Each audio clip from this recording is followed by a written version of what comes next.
Simula na mag-umpisa ang WNCAA cheerleading competition noong taong 2001, ay iisang pangalan lang ang umangat ng husto sa nakararami.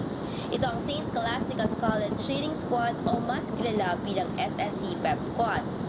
5 consecutive years champion ng SSC Pep Squad. Kaya this time, mas malaki ang inaasahan sa kanila. Nakaka-pressure pero kailangan para manalo.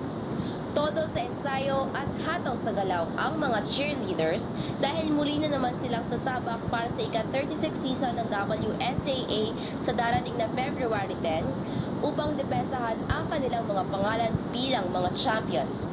Good luck SSC cheerleaders! Win or lose, you will always be the champion in our hearts. You're a certified to Jay's model of girl power.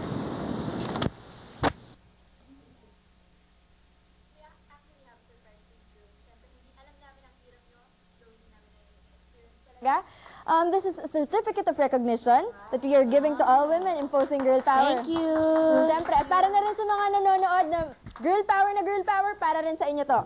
So to read the citation, this is to certify that Kit Garfield, Shea Abel, and Ange Festejo, a member of St. Scholastica's College Cheering Squad, as one of today's model of girl power for being in the League of Women Imposing Greatness and as an inspiration to all students of her school.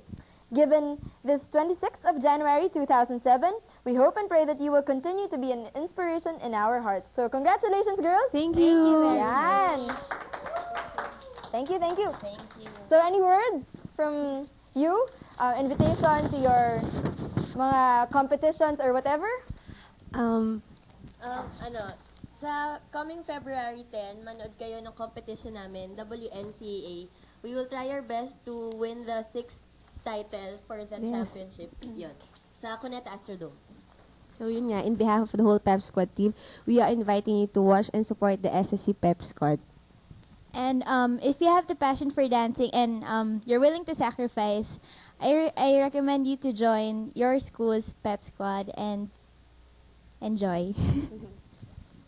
Alright, thank you, ladies. Thank you. At dito na magtatapos ang ating programa. Maraming salamat sa pagpaunlak sa amin, mga babaeng ito.